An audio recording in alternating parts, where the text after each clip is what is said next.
कृष्णा राधे राधे। मेरे प्यारे भक्त जनों, आज आप सुनेंगे अमावस्या की व्रत कथा। पूर्वजों कहते हैं कि अमावस्या के दिन उपवास करके अगर अमावस्या माता का व्रत करे तो उनकी पति को लंबी आयु मिलता है, घर में सुख समृद्धि आती है। अब माँ काली का आशीर्वाद उन पर हमेशा बनी रहती है, कभी उनकी सुहाग को उबाल पाका नहीं होने देती है, क्योंकि अमावस्या माता का शक्ति अपार है। जिस पर प्रसन्न हो जाती है उनकी रक्षा वो हमेशा करती है। इसलिए अमावस्या के दिन पूजा पाठ करना चाहिए, पितरों को दर्पण करना चाहिए, ब्राह्मण को भोजन कराना चाहिए, दान पुण्य करना चाहिए। ये करने से बहुत पुण्य मिलता है। भक्तजनों, भाद्रपद मास में क्या खाना चाहिए, क्या नहीं खाना चाहिए, आइए हम लोग इसके बारे में सुन लेते हैं। पहला, प्याज, शहद, गुड़, दही, भात, मूली, बैगन, कच्ची चीज़ों, मांस और मछली सहित किसी भी प्रकार का तामसिक भोजन नहीं करना चाहिए। साधारण और अधिक मसालेदार चीज़ों खाने से बचना चाहिए। 2 नंबर, शरीर की शुद्धि और पवित्रता के लिए एक वक्त का भोजन ही करना चाहिए। 3 नंबर, इस माह में सभी तरह की सुख सुविधाओं का त्याग कर देना चाहिए और पलंग पर सोना भी छोड़ देना चाहिए। जमीन पर चटाई बिछाकर उस पर सोना चाहिए। 4 नंबर, अस्तित्व वचन बोलना, कड़वा वचन कहना, विश्वासघात करना, हिंसा करना, क्रोध करना, यह सब त्याग देना चाहिए। 5वां नंबर, किसी भी तरह के मंगलिक कार्य नहीं करना चाहिए। 6ठा नंबर, इस माह नारियल का तेल नहीं इस्तेमाल करना चाहिए, इससे संतान सुख में कमी आती है। 7वां, नशीले पदार्थों, तम्बाकू, गुटखा, सिगरेट और शराब आदि का सेवन करने से बचना चाहिए। 8 नंबर, इस समय शारीरिक संबंधों से बचना चाहिए। अमावस्या व्रत कथा। एक गरीब ब्राह्मण परिवार था। उस परिवार में पति पत्नी के अलावा एक पुत्री भी थी। वो पुत्री धीरे धीरे बड़ी होने लगी। उस पुत्री समय से बढ़ती गई। वो लड़की सुंदर थी, संस्कार संपन्न, गुण की थी, किंतु गरीब होने के कारण उसका विवाह नहीं हो पा रहा था। एक दिन उस ब्राह्मण के घर एक साधु पधारे। वो उस कन्या के स्वभाव से काफी प्रसन्न हुए। कन्या को लंबी आयु का आशीर्वाद देते हुए साधु ने कहा, इस कन्या के हथेली में विवाह योग रेखा नहीं है। तब ब्राह्मण चंपित ने साधु से उपाय पूछा कि कन्या ऐसा क्या करे कि उसके हाथ में विवाह योग बने। साधु ने कुछ देर विचार करने के बाद अपनी अंतर्दृष्टि से ध्यान करके बताया कि कुछ दूरी पर एक गांव में सोना नाम की धोबिन जाति की एक महिला है। वो बेटे और बहू के साथ रहती है, जो बहुत ही आचार विचार वाली, संस्कार संपन्न था, पति परायण है। एक कन्या उसकी सेवा करे और वो महिला इसकी शादी में अपने मांग का सिंदूर लगा देती है। उसके बाद इस कन्या का विवाह योग तो इस कन्या का विधवा मिट सकता है। साधु ने यह भी बताया कि वो महिला कहीं आती जाती नहीं है। यह बात सुनकर ब्राह्मणी ने अपनी बेटी से धोबिन की सेवा करने की बात ही बताई। अगले दिन कन्या प्रात काल ही उठ कर सोना धोबिन के घर जाकर साफ सफैया और अनाये सारे कार्य करके अपने घर वापस आ जाती। एक दिन सोना धोबिन अपनी बहू से पूछती है कि तुम तो सुबह उठ कर सारे काम कर लेती हो और पता भी नहीं चलता। बहू ने कहा, माँ जी, मैंने तो सोचा कि आप ही सुबह उठकर सारे काम खुद ही खत्म कर लेती हो। मैं तो देर से उठती हूँ। इस पर दोनों सास बहू निगरानी करने लगी कि कौन है जो सुबह ही घर का सारा काम करके चला जाता है। कई दिनों के बाद धोबिन ने देखा कि एक कन्या उधर घर में आती है और सारे काम करने के बाद चली जाती है। जब वो जाने लगी तो सोना धोबिन उसके पैरों पर गिर पड़ी, पूछने लगी कि आप कौन है और इस तरह छुप कर मेरे घर की काम क्यों करती हो। तब कन्या ने साधु द्वार कही गई सारी बात बताई। सोना धोबिन पति परायण थी, उसमें तेज था, वो तैयार हो गई। सोना धोबिन का पति का थोड़ा अवस्था खराब था। उसने अपनी बहू से अपने लौटने आने तक घर पर ही रहने को कहा। सोना धोबिन ने जैसे ही अपने मांग का सिंदूर उस कन्या की मांग में लगाया, उसका पति मर गया। उसे इस बात का पता चल गया।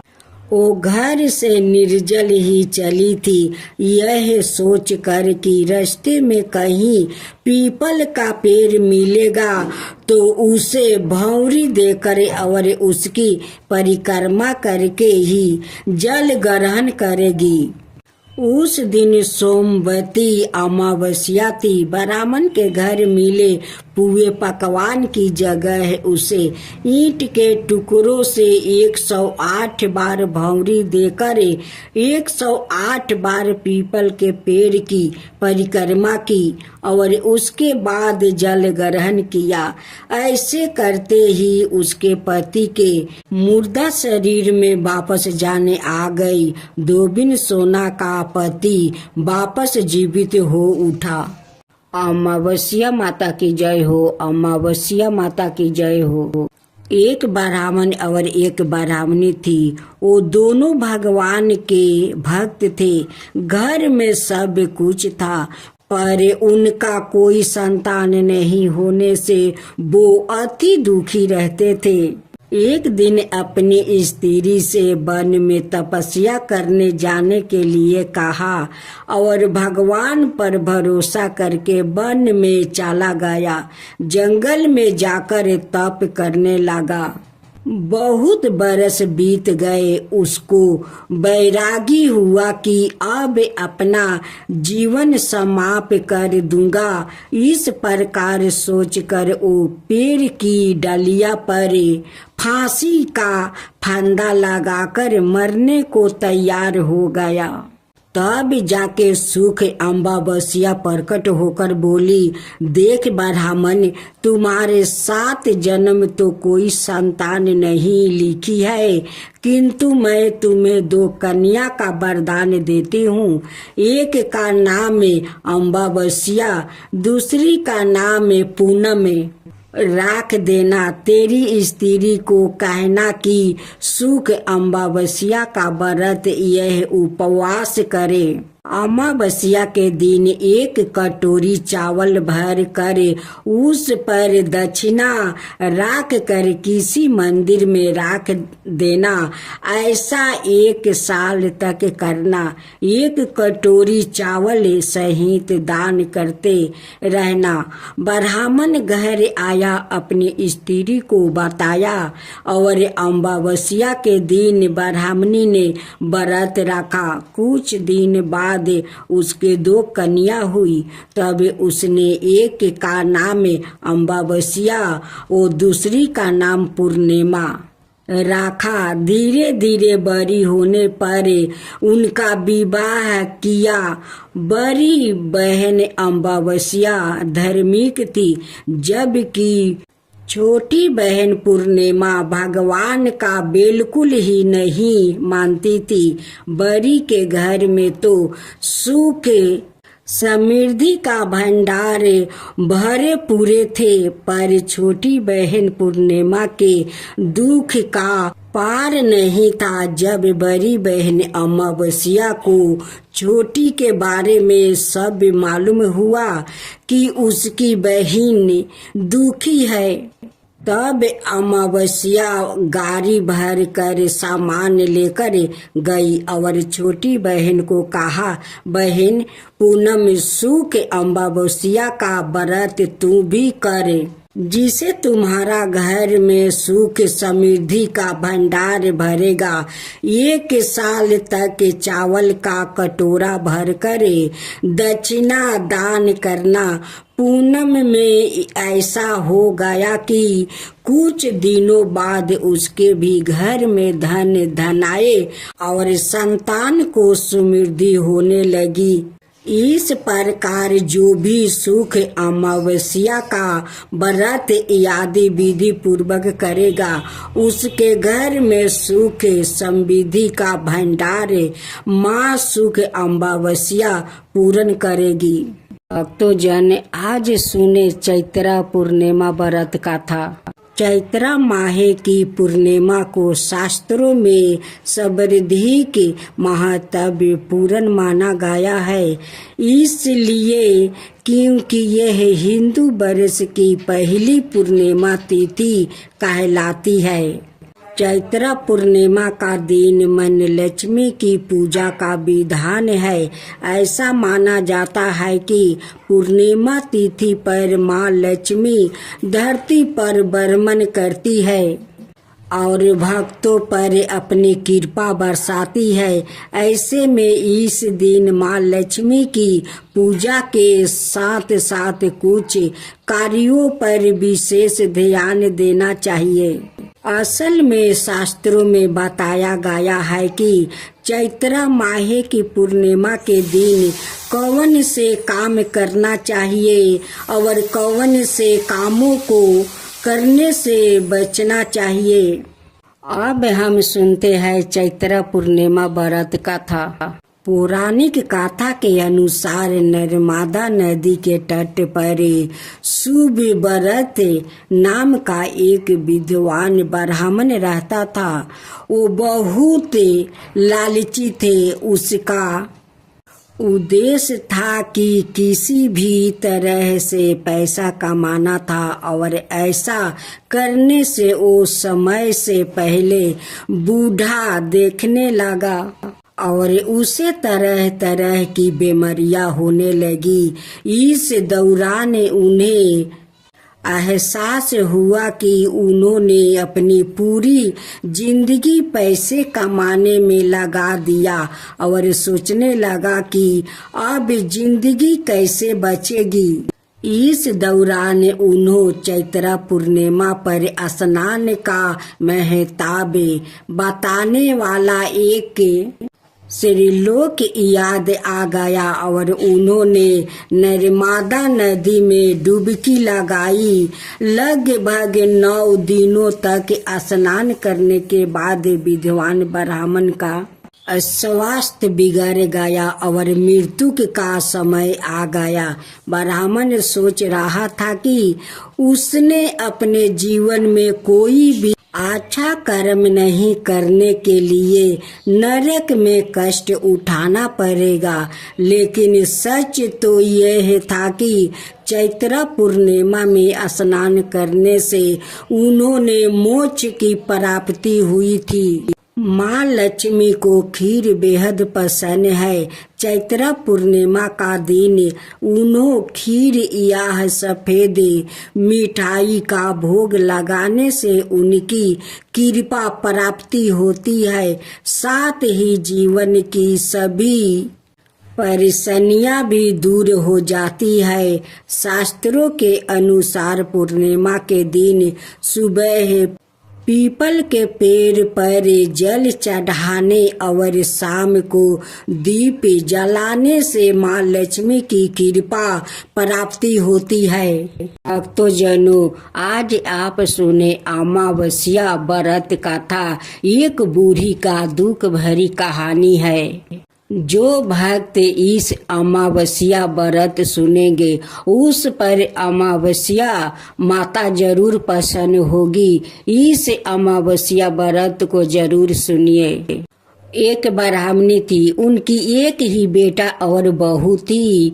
ब्राह्मणी सोचने लगी कि मेरा बेटा बहू अपना माँ को तो कभी नहीं छोड़ेगा, बहू है तो मेरी लक्ष्मीनिया हमें तो बहुत सेवा करेगी। यही सोच करे उस ब्राह्मणी ने अपना बहू और बेटा से बहुत प्यार करती थी। उस बुढ़िया का परंपरा था कि हर अमावस्या का वो व्रत करती थी। काली माँ का मंदिर जाकर वो पूजा करती थी। एक कबूतर काली माँ को बलि देती थी। उनकी वो परंपरा था, लेकिन उनकी बहू को ये सब पसंद नहीं था। वो हमेशा कहती है कि सासू माँ आप हर अमावस्या को व्रत करती हो, एक कबूतर माँ काली को बलि देती हो। माँ काली का पूजा मुझे पसंद नहीं है। तुम नहीं जानती हो कि माँ काली एक खून चूसने वाली माता है और तुम उन्हीं को पूजा करती हो। हमें अच्छा नहीं लगता है, तुम उससे पूजा मत करो। हर अमावस्या के तुम पूजा करती हो, मुझे अच्छा नहीं लगता है।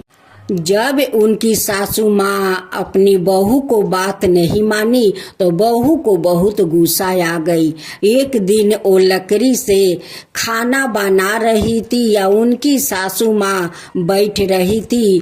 उसी समय एक जलते हुए लकड़ी ले आती है और अपना सासू माँ के पीठ में लगाकर जला देती है।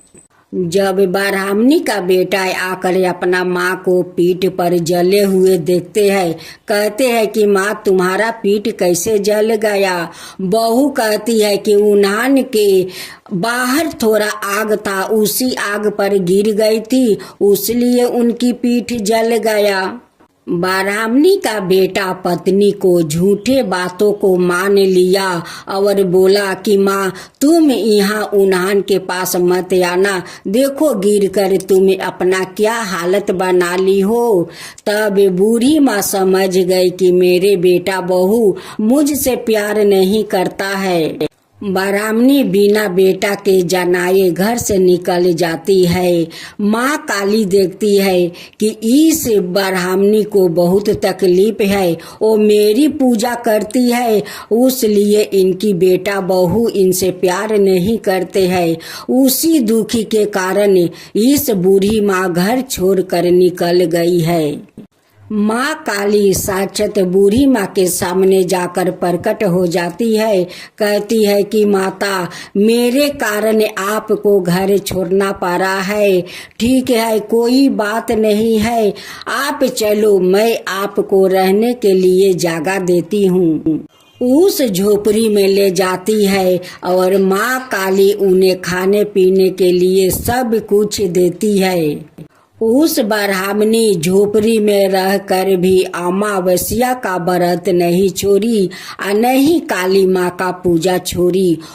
एक दिन ब्राह्मणी अपना दरवाजे पर बैठी हुई थी। अचानक एक जंगल से शेर आता है और कहता है कि आज तो मुझे बहुत जोर का भूख लगा है, मेरे लिए तो भोजन मिल गया, इस बुढ़िया को खाकर अपना पेट भर लूंगा। ब्राह्मणी इधर उधर भागने लगी, सभी गांव वालों को बुलाने लगी कि मुझे बचाओ मुझे बचाओ, लेकिन घर से कोई नहीं निकला।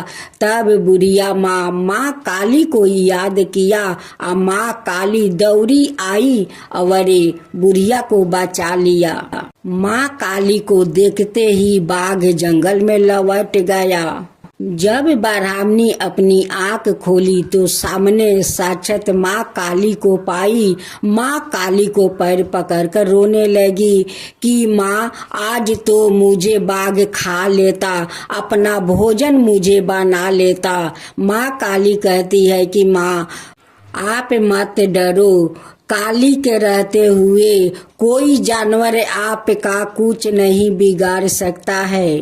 गांव वालों आकर कहते हैं कि आपको बाघ कैसे छोड़ दिया।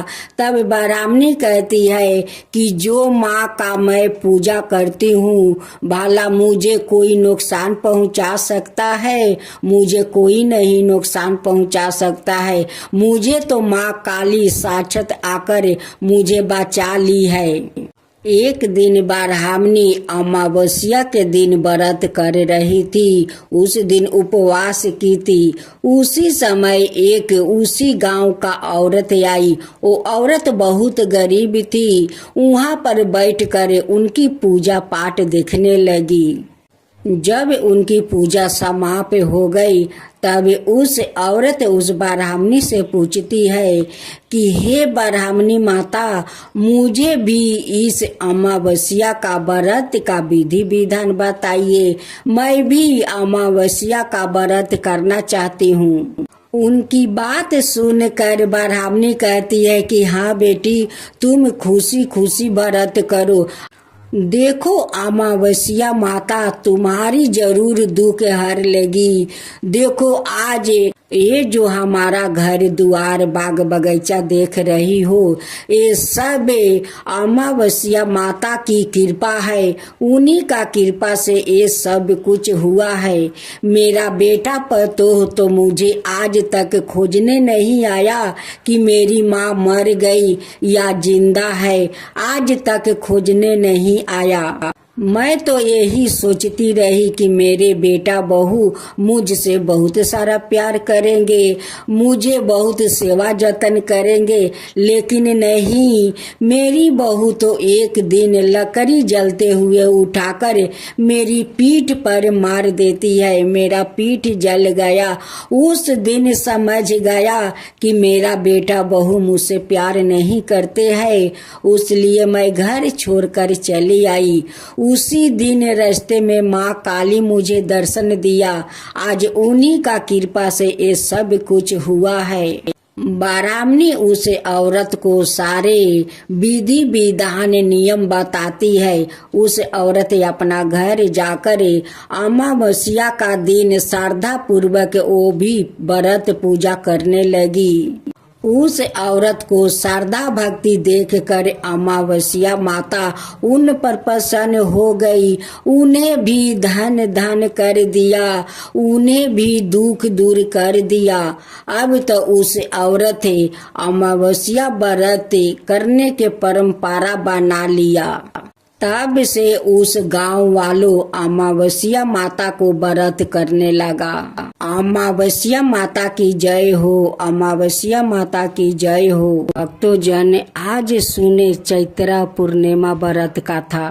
चैत्रा माहे की पूर्णिमा को शास्त्रों में सर्वाधिक महत्व पूर्ण माना गया है, इसलिए क्योंकि यह हिंदू वर्ष की पहली पूर्णिमा तिथि कहलाती है। चैत्रा पूर्णिमा का दिन मन लक्ष्मी की पूजा का विधान है। ऐसा माना जाता है कि पूर्णिमा तिथि पर माँ लक्ष्मी धरती पर भ्रमण करती है।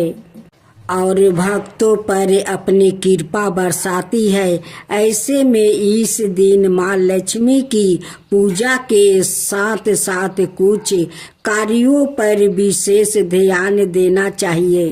असल में शास्त्रों में बताया गया है कि चैत्र माह की पूर्णिमा के दिन कौन से काम करना चाहिए और कौन से कामों को करने से बचना चाहिए। अब हम सुनते हैं चैत्र पूर्णिमा व्रत कथा। पौराणिक कथा के अनुसार नर्मदा नदी के तट पर शुभ व्रत नाम का एक विद्वान ब्राह्मण रहता था। वो बहुत लालची थे। उसका उद्देश्य था कि किसी भी तरह से पैसा कमाना था और ऐसा करने से वो समय से पहले बूढ़ा देखने लगा और उसे तरह तरह की बीमारियां होने लगी। इस दौरान उन्हें एहसास हुआ कि उन्होंने अपनी पूरी जिंदगी पैसे कमाने में लगा दिया और सोचने लगा कि अब जिंदगी कैसे बचेगी।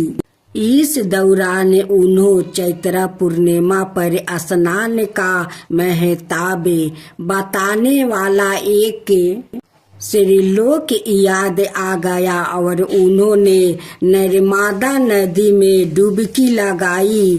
लगभग 9 दिनों तक स्नान करने के बाद विद्वान ब्राह्मण का स्वास्थ्य बिगड़ गया और मृत्यु का समय आ गया। ब्राह्मण सोच रहा था कि उसने अपने जीवन में कोई भी अच्छा कर्म नहीं करने के लिए नरक में कष्ट उठाना पड़ेगा। लेकिन सच तो यह था कि चैत्र पूर्णिमा में स्नान करने से उन्होंने मोक्ष की प्राप्ति हुई थी। माँ लक्ष्मी को खीर बेहद पसंद है। चैत्र पूर्णिमा का दिन उन्होंने खीर या सफेद मिठाई का भोग लगाने से उनकी कृपा प्राप्ति होती है। साथ ही जीवन की सभी परेशानियां भी दूर हो जाती है। शास्त्रों के अनुसार पूर्णिमा के दिन सुबह पीपल के पेड़ पर जल चढ़ाने और शाम को दीप जलाने से माँ लक्ष्मी की कृपा प्राप्ति होती है।